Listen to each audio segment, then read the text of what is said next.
Como ya deben haber visto en las redes, hoy día nos toca hablar acerca del pacto.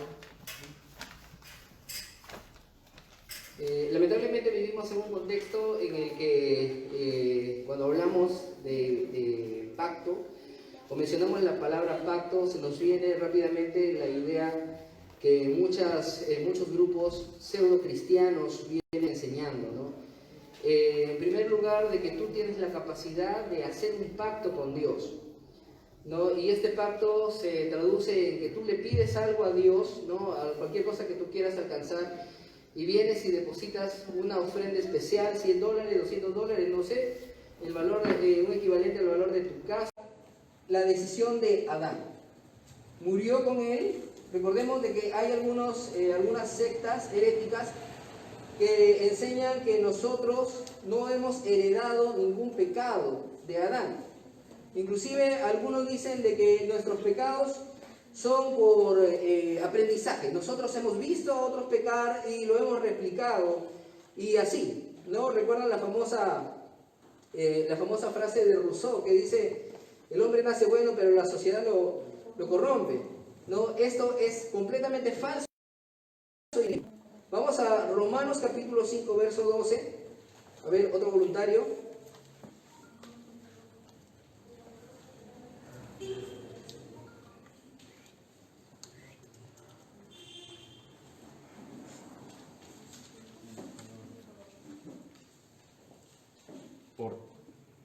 Por tanto, como el pecado entró en el mundo por un hombre, y por el pecado la muerte, así la muerte pasó a todos los hombres, por cuanto todos pecaron. Amén. Desea resistir con la mascarilla, pero no resiste. El pecado entró por un solo hombre, que es Adán, ¿no? Y a través de Adán este pecado ha alcanzado a todos los hombres, y luego dice por cuanto todos pecaron, ¿no? Aquí nosotros manejamos un término al que llamamos a Adán como la cabeza federal. ¿Qué significa que Adán sea la cabeza federal? Que él estaba allí delante de Dios representando a toda la humanidad. Y eso es lo que debemos tener bien en claro, ¿no? Adán estaba no solamente como un ser creado por Dios, no. Dios no hizo un trato con Adán, un trato con Eva, un trato con Caín, un trato con Abel y así sucesivamente. Dios hizo únicamente un trato con Adán que representaba a todos los hombres, de manera de que el pecado que cometió Adán, ese pecado de rebelión, ese pecado en el que creyó poder hacer sus propias leyes lejos de Dios, conociendo el bien y el mal del que le estaba hablando Satanás, porque no era suficiente con conocer el bien que le estaba mostrando el Señor. Ese mismo pecado se extiende a todos los seres humanos. Amén, ¿no? Nosotros a nuestros hijos tenemos que enseñarles a hacer el bien, ¿no? Hay algunos que dicen: no, déjalo que se desarrolle solo, cuando crezca se va a dar cuenta. Falso. Nosotros tenemos que enseñarles a hacer lo correcto, porque a hacer el mal no es necesario enseñarles. Eso viene de fábrica. Y tenemos que tenerlo bien en claro. A veces sonaba duro. Recuerdo en mi casa un montón de veces repetir, ¿no? Cada vez que ya sea mi propia nena o cualquiera de los chiquitos que están en mi casa hacen alguna travesura, y yo digo: es la manifestación del pecado original. Sí, a veces mi papá me mira medio: eres demasiado duro. No, es la verdad, es la manifestación del pecado original que está en todos nosotros. Ahora, otra cosa ya es el hecho de tener conciencia del pecado, y de eso hablaremos en otro día. El segundo pacto es el pacto de gracia. Inmediatamente después de la caída de Adán, el Señor en su misericordia da una luz de esperanza y les dice, vamos a Génesis capítulo 3, versos 14 y 15. Hay un voluntario. Carla, levanta la mano. Y Jehová Dios dijo a la serpiente: por cuanto esto existe, maldita serás entre todas las bestias y entre todos los animales del campo. Sobre tu pecho andarás y al polvo comerás todos los días de tu vida. Y pondré enemistad entre ti y la mujer, y entre tu simiente y la simiente suya. Esta te herirá en la cabeza, y tú le herirás en el calcañar. Amén. A estos versículos nosotros los conocemos como el protoevangelio. Recuerden que en Gálatas capítulo 1, cuando Pablo comienza a reclamarle, ¿no?, a los de Galacia, les dice que si aún un ángel del cielo viniera con un evangelio distinto, sea maldito. Y luego continúa diciendo, no es que haya otro evangelio, no es el mismo, sino que algunos quieren distorsionarlo. Pues si estamos convencidos de que el evangelio es uno solo, debemos estar convencidos de que este evangelio empezó justo aquí. En Génesis capítulo 3, versos 14 y 15, ese es el inicio del evangelio, donde se anunciaba que dentro de la descendencia de Eva vendría aquel que le pisaría la cabeza a la serpiente, y ese es Cristo. Amén. De modo que mientras que en el pacto de obras el Señor demandaba a Adán una cosa como requisito indispensable, una sola cosa, en este nuevo pacto vemos a Dios en su misericordia asegurando a sus elegidos. Eso de ahí ténganlo bien grabado, no es permitiéndole a todo el mundo, es asegurándole a sus elegidos que van a participar de su gloria por medio de un Redentor que es Cristo. Podemos ver entonces a lo largo de la Escritura la forma como el Señor amplía la visión de este pacto. Si quieren pueden tomar nota, no vamos a leerlos todos, pero Génesis capítulo 17, verso 17, el Señor le habla, le da una promesa a Abraham. Creo que sí lo voy a leer. Dice,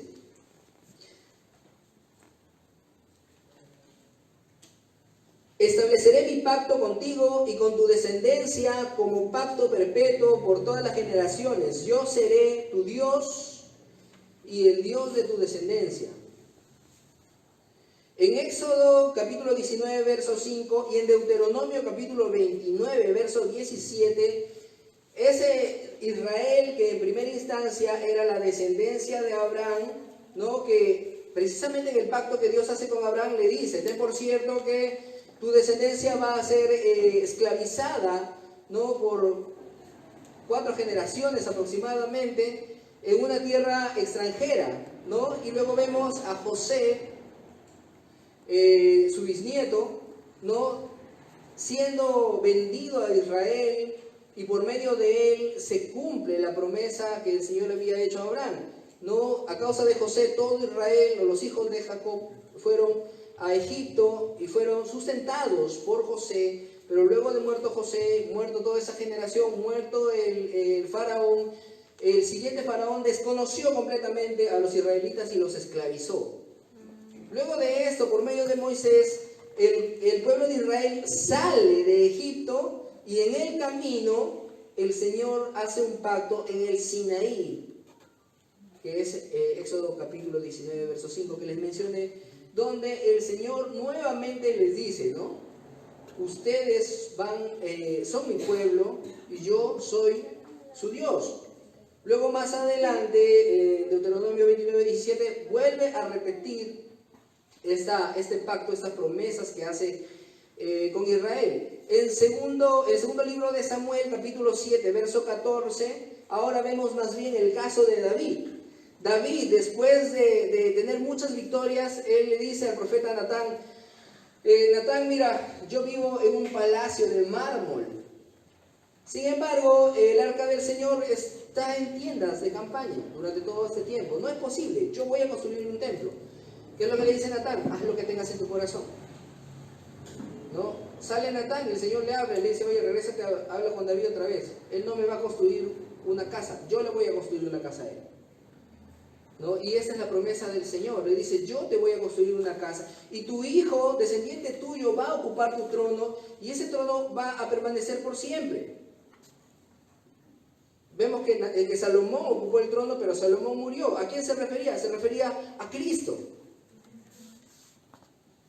el que reina por siempre. Y nuevamente el Señor le dice, yo le voy a hacer por Dios y Él va a ser mi hijo. Y ahora vamos a Hebreos, esto sí lo vamos a leer, Hebreos capítulo 8, verso 10.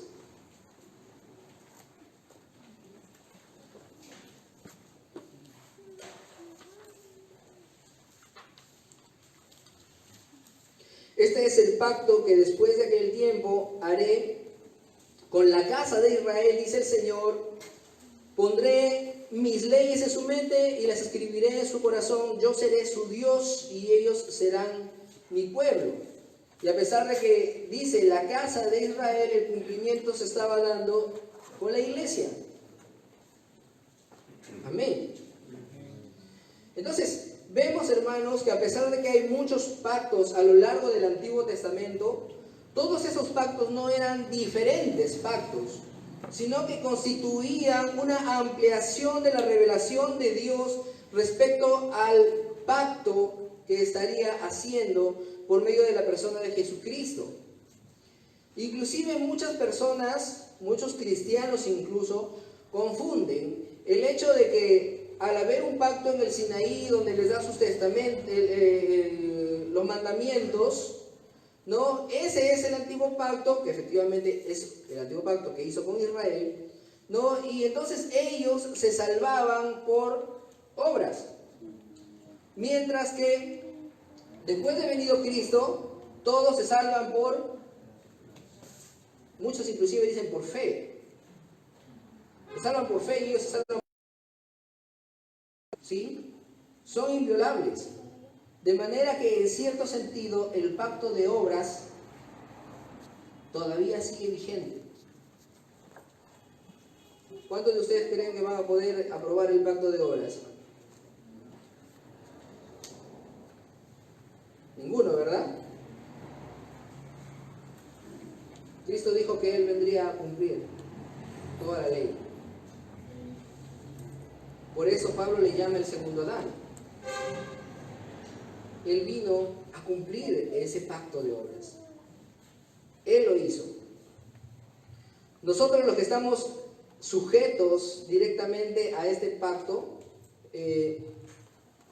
vamos a pasar, digamos, esa prueba de fuego, pero por medio de la persona de Cristo, hecho sin pecado, siendo Dios, como dice en Filipenses, siendo semejante a Dios, no se aferró a esto, sino que tomó forma de siervo, ¿no? Se hizo hombre, como dice Juan, se hizo carne y habitó entre nosotros. Amén. ¿Para qué? Para que Él pueda representarnos. Fue un ser humano el que pecó contra Dios, Adán. Entonces, si alguien tendría que representarnos, tendría que ser otro ser humano, pero hecho sin pecado. Ninguno de nosotros podría ir y decir, yo puedo representar a la humanidad mejor que Adán. Olvídalo. Si Adán hecho en libertad decidió fallarle, imagínate tú que estás hecho en esclavitud. No podríamos, simplemente. No podríamos representar ni a nosotros mismos. No me represento. Sin embargo, Cristo, hecho sin pecado, sí representa a toda la humanidad. Vamos a ver el Evangelio de Juan, capítulo 17, versos 4 y 5.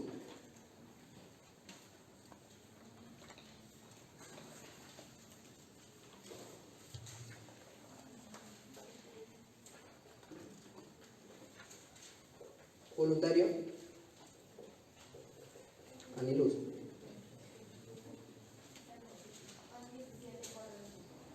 Sí. Yo te di la gloria aquí en la tierra al terminar la obra que me encargaste. Ahora, Padre, llévame a la gloria que compartimos antes de que comenzara el mundo. Amén. He llevado a cabo toda la obra que me has encomendado.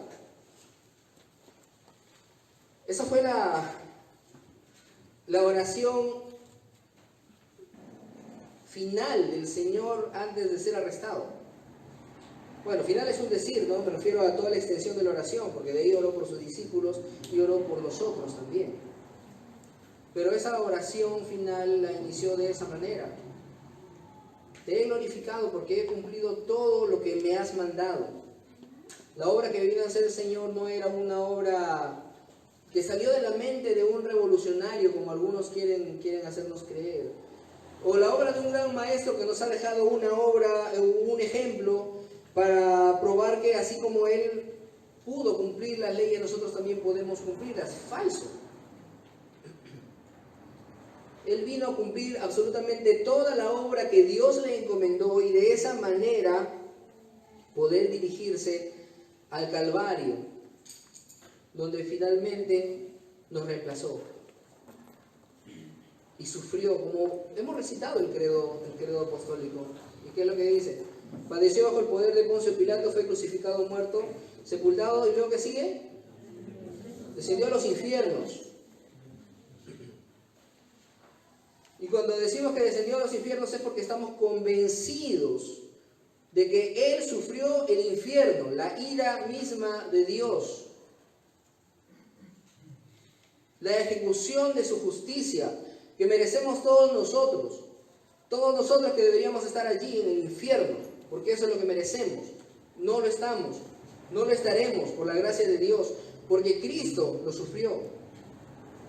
De manera que si entendemos que Cristo ya sufrió el infierno, debemos entender también que legalmente no podemos ser castigados dos veces por el mismo pecado, sino más bien ahora nosotros, por medio de la fe en Jesucristo, somos parte de ese pacto de gracia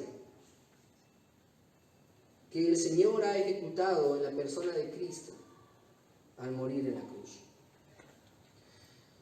Debes tener la seguridad que nuestra posición en el pacto es realmente un privilegio otorgado por Dios desde la eternidad. Es un concepto mayor al que llamamos el consejo de redención, el pacto de redención.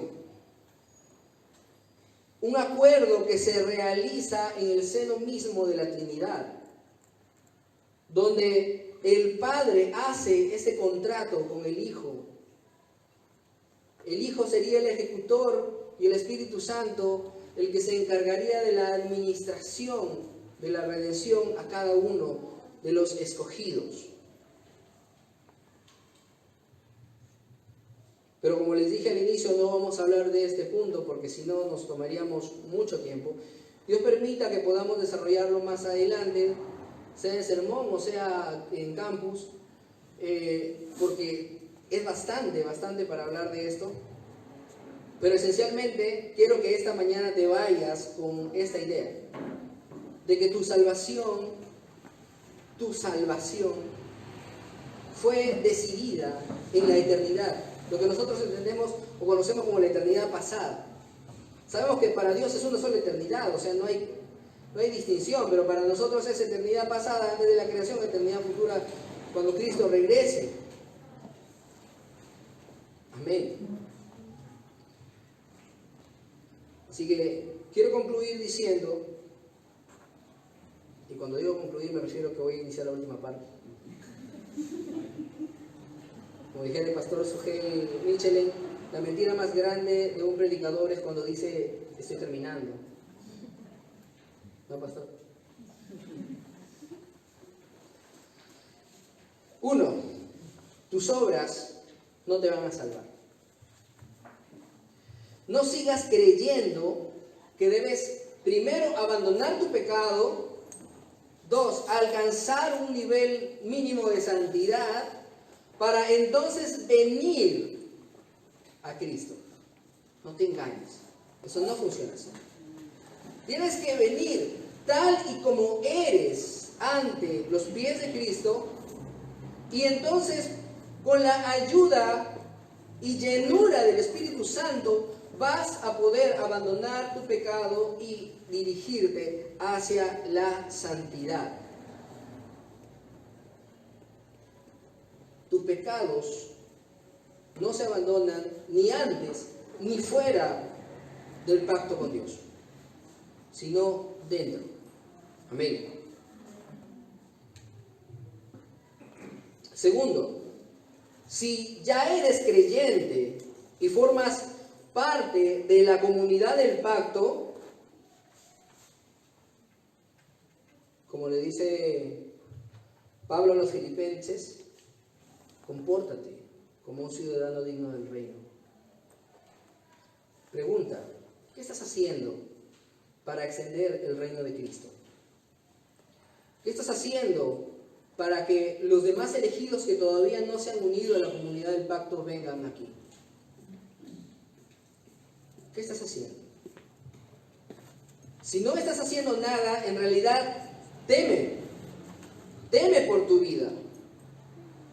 Nosotros anhelamos que el Señor retorne, pero como diría Charles Spurgeon, si en verdad eres creyente, anhélalo. Ruégale, Señor, ven pronto. Pero si no lo eres, deberías tener miedo que ese día venga. No va a haber un purgatorio. No es que el Señor viene en el rato, se lleva a su iglesia y entonces yo muero en la tribulación y gano así mi salvación. No es así. Cuando Cristo venga, se acabó todo. No hay una segunda oportunidad. Así que si no estás haciendo absolutamente nada, si estás más ocupado en tus propias cosas, en tus propias vanidades, examínate si no eres cizaña en medio del trigo. Si no eres un cabrito en medio de las ovejas. Esta es parte. La iglesia es lo que vemos nosotros aquí, la iglesia visible. Yo no puedo determinar y decirte, tú parece que eres réprobo, ¿no? Y tú sí eres escogido desde antes de la fundación del mundo. Yo no puedo determinar eso. El pastor no puede determinar eso. Ninguno de los líderes puede determinar eso. Tú puedes mentirnos a nosotros, pero delante del Señor no vas a poder mentir. Así que examínate en realidad si estás haciendo algo por la extensión del reino, porque te preocupa la extensión del reino, y si no es así, es mejor que te arrepientas y vengas a la fe. Y eso suena irónico, porque puede ser que estés sentado aquí, tengas muchos años en la iglesia, seas bautizado, seas líder, y aún así no ser creyente.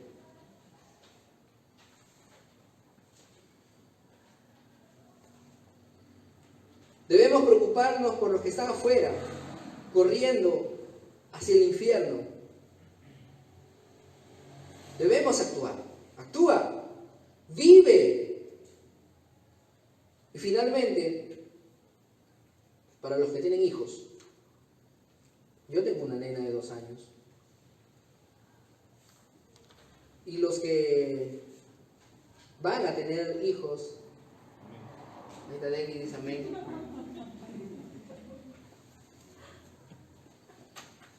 Bueno, les voy a invitar a leer Hechos, capítulo 2, verso 39. Denis, léelo, por favor. Si en realidad eres parte de la comunidad del pacto, créele al Señor. Y haz que tus hijos sean parte de la comunidad del pacto. No esperes, como dice el mundo, yo dejo que mi hijo crezca, que conozca todo, que conozca todas las religiones. Y luego ya él verá qué es lo que quiere creer, ¿no? De repente quiere hacerse budista, quiere hacerse hinduista, no sé, voy a dejar que él elija. No. Y a veces suena bien tirano en ese aspecto. No voy a dejar que mi hijo elija. Por eso soy su padre. Tengo que formar a mis hijos en la comunidad del pacto. Que ellos puedan decir que el Dios de mi padre es mi Dios. Como decía en el Antiguo Testamento, el Dios de mi padre Abraham, el Dios de mi padre Isaac. Que así también puedan decir nuestros hijos, el único Dios que he conocido es el Dios de mi padre. Y el único Salvador que he conocido es Jesucristo. Amén. Amén. Enséñale. que forme parte de la comunidad del pacto, pero sin embargo no te confíes tampoco. Si tú has dedicado a tu hijo como un compromiso que tú haces con la iglesia, de que vas a educarlo en los caminos del Señor, no creas que ya es salvo, ¿no? Como el bautismo católico, que el bautismo católico quita el pecado original. Falso. No, ora cada día por tu hijo para que se salve. Fórmalo en la comunidad del pacto, esperando, anhelando y confiando en el Señor, que llegará el día donde haga su propia profesión de fe y pueda en la siguiente generación trabajar por la salvación de tus nietos. Es triste ver familias donde hay inclusive delincuentes y ellos dicen: ah, sí, mi mamá va a la iglesia. Ah, qué chévere, tú vas a la iglesia. Sí, mi mamá también va una por ahí. ¿Y tú por qué no vas? No, hermanos. Debemos de educar a nuestros hijos dentro de la comunidad del pacto. Amén. Así que, mientras los hermanos de worship regresan,